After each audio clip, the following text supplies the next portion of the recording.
Hello, this is Brian. I'm your instructor for the How to Write Your Scientific Journal Article in 10 Weeks course. This video is an introduction to the course, and I'm just going to tell you a little bit about what the course is about and what to expect, and give you some context for how I designed this course. I'd like to start off with this comic from phdcomics.com. It's kind of funny, but it's also illustrative of the problems that a lot of scientific writers have. So this comic shows what they call the research cycle.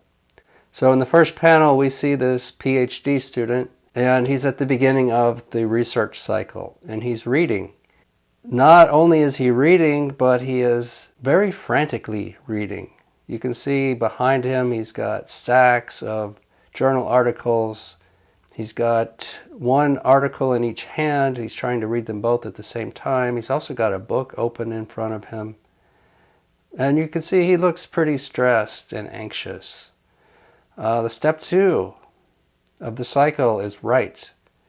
And you see he's frantically and ferociously typing away at his keyboard. Part 3 of the cycle is rinse. He's drinking a coffee shop coffee in one hand, and he's got a homemade coffee and a full pot there in front of him. And then the cycle starts over, repeat, and he's back to reading. If you fall into this kind of a cycle where you're just, frantically trying to do all these things, that's not real productivity. And it's not very relaxing. It's very stressful. And so what I want to do in this course is give you a system where you don't have to fall into this kind of a cycle that's very stress and anxiety producing. So over my years of teaching scientific writers and talking to scientific writers as a mentor and a consultant, I have come to know pretty well what the common problems are for scientific writers. The first one is you have not been trained in scientific writing. Maybe you've had a workshop. You probably haven't had a full course like you're going to get in this course that teaches you about scientific writing in a systematic and step-by-step method. And number 2, your training has been wrong. So you have probably taken some writing courses during your undergraduate experience, composition and rhetoric, or maybe a creative writing course. The kinds of techniques you learned in those courses are correct for composition and rhetoric or for creative writing, but they're not correct for scientific writing. In fact, they're counterproductive for scientific writing. And so that training may actually be hurting you as a scientific writer. Number 3, you have been expected to learn to write just by reading scientific papers. And this might work for a small percentage of people, but for most of us it's not going to work. So think about it this way. You've probably listened to a lot of songs. Does that mean you can sit down and write a song? Same thing with movies. You've probably watched a lot of movies in your lifetime. Does that mean you can sit down and write a screenplay? Probably not. There's a lot of subtleties that go into writing these works that you can't pick up just from being a consumer. And to me, it's the same thing for writing. I myself had read hundreds of papers.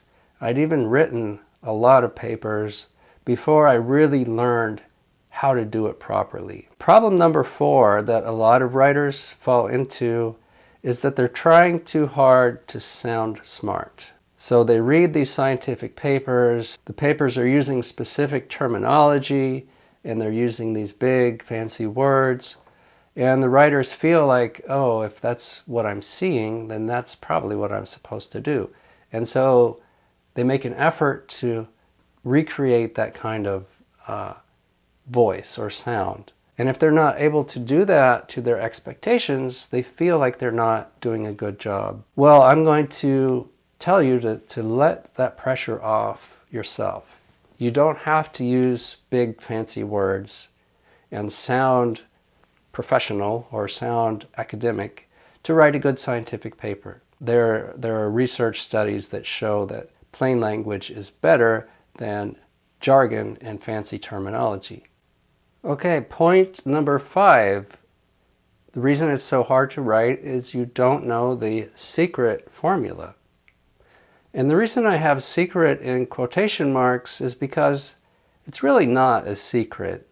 It's just something that is not obvious unless you have been told about it. So what formula am I talking about? The way to structure your arguments or your progression of logic such that the scientific paper flows. There is a way to structure this progression that makes the writing process much more easy. That's what I'm referring to by the secret formula.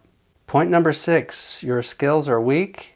Most of people that would be taking this course are early career researchers who don't have a lot of practice. If you don't have a lot of practice, then naturally your skills are not going to be that developed. You have to get feedback and practice and awareness and develop your skills over time.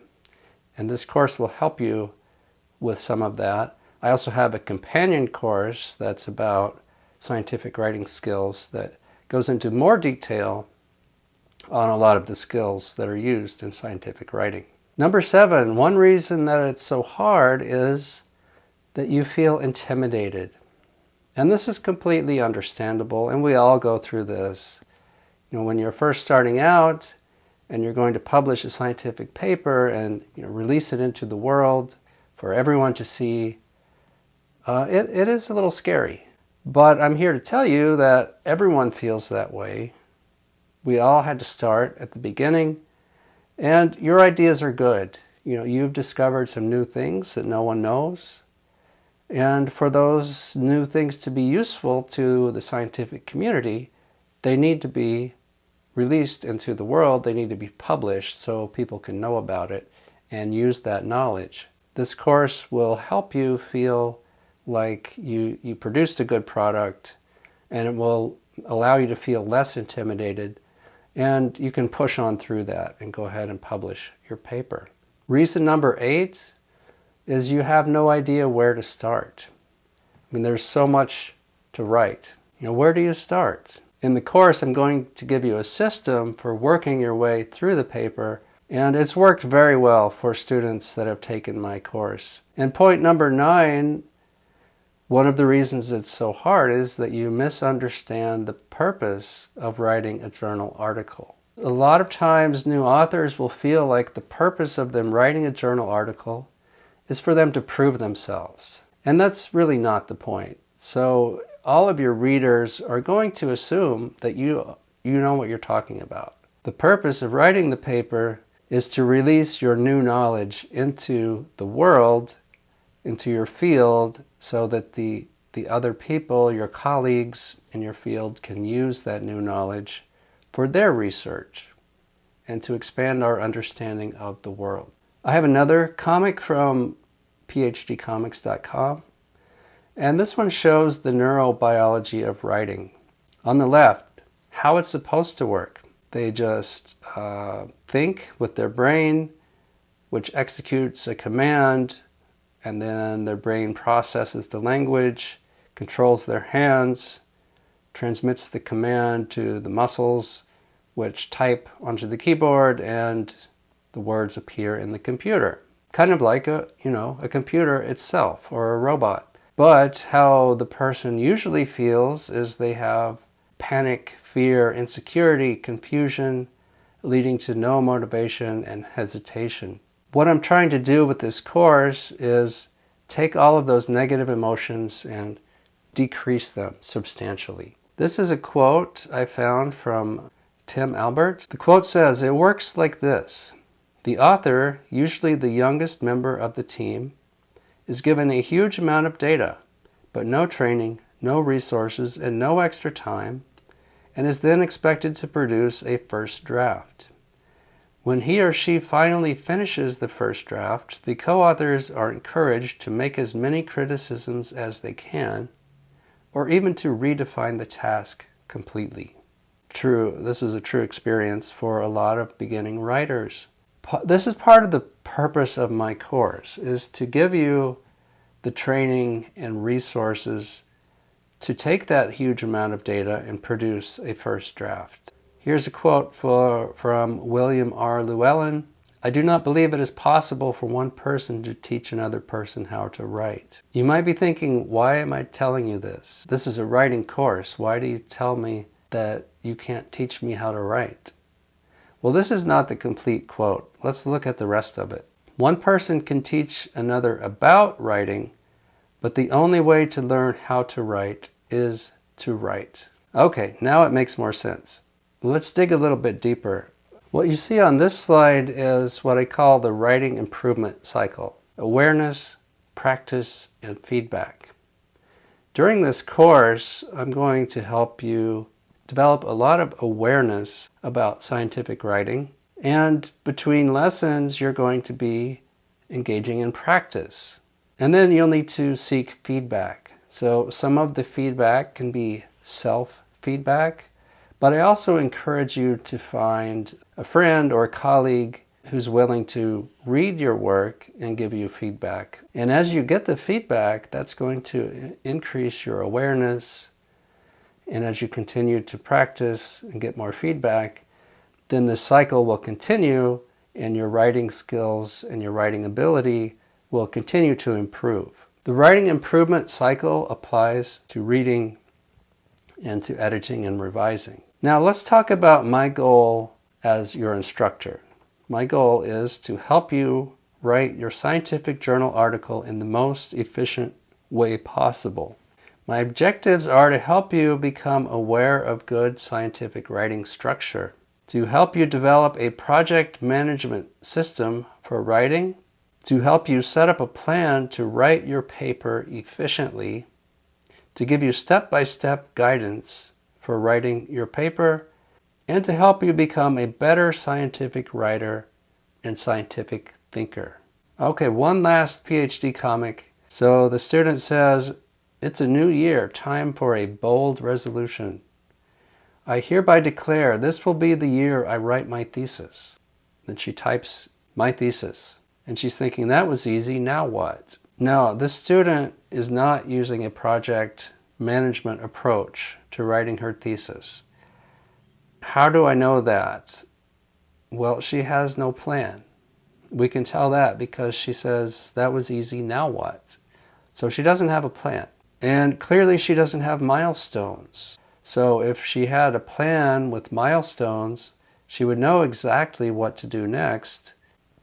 We can also tell from this comic that her project is open-ended. It doesn't have any deadlines because she's saying, oh, I'm going to do it this year, which implies that she could have done it last year, or she could wait and do it next year. You know, having her research and thesis writing be so open-ended and drifting aimlessly is a recipe for stress and misery. And I want to help you avoid that stress and misery by giving you a project management approach to write your scientific paper. So a project has 5 process groups or key elements. There are milestones and deadlines that are built into the process. And so I have a graphical representation of a project.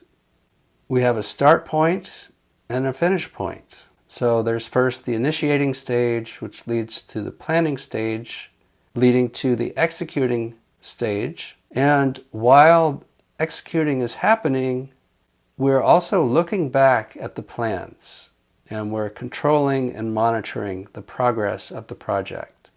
And so by controlling, it means we make adjustments to adapt, to keep on track with the milestones. And by monitoring, it means we're looking at the plans and making sure that we're on track. And so once you've finished executing, it's time for the closing stage. And this is where we're going to get the paper ready to submit to the journal, and then we will finish. So that's going to be a great feeling when you get to that finish line. Let's look at the course structure. So the course is built into 10 stages or modules The first stage is how to read scientific papers. It's probably going to take you about half a week or maybe a full week to get through this module. The second one is literature search. That should take about a week and a half. Then we'll go into pre-writing for about a week, and then we'll spend about a week on the introduction. We'll go to materials and methods. That should be half to 1 week. The results probably take you about a week and a half. Discussion should probably take about a week and a half. Then we'll do the title and the abstract. We'll look at editing and revising. And to close out the project, I'll talk about how to submit your manuscript to a target journal. So let's break that down a little bit more and look at those different stages of the course on a project management flowchart. So we see in the initiating phase, we have the scientific paper structure. In the planning stage, we build the reference library and we do some pre-writing. The executing phase is going to be the bulk of the course, where we write the introduction, materials and methods, results, discussion, and title and abstract. And then in the closing phase, we will edit and revise the papers and submit to the target journal. Each lesson is going to conclude with an action list, and the action list is going to be your step-by-step set of instructions that will tell you exactly what to do to write your paper. So make sure you follow that action list each week. Finally, let me give you some tips on how to do well in this course. The first thing I would suggest is to always do the lessons. And I think it's really important that you finish one lesson before you move on to the next one. But to really spend some time thinking about what we're talking about, thinking about the papers that you're reading, and reflecting on the process of what you're doing. Thirdly, and this seems obvious, but put a lot of effort into the writing and the revising. Your first draft is not going to be your final draft. So keep that in mind. It's normal to go through quite a few drafts, and that's going to be part of the process. The next point I would make is to write every day, at least a little bit. Now, I'm not saying you need to spend 4 or 5 hours every day, but I do find that consistency is very important. The next tip I have is to write in short sessions, not in binges. So that goes along with writing every day.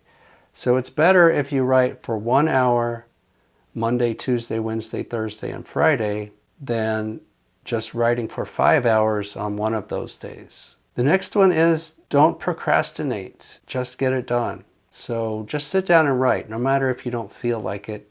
Sit down and get to work and write. The next tip is to read and cite a lot of papers, but you're going to need to read a lot of papers to write a good paper that's thorough.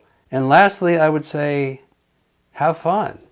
But if you don't, at least enjoy the challenge and savor the satisfaction of completing your manuscript. All right, well, that's what I have for the introduction to the course. Now you are ready to start on lesson 1. Happy writing!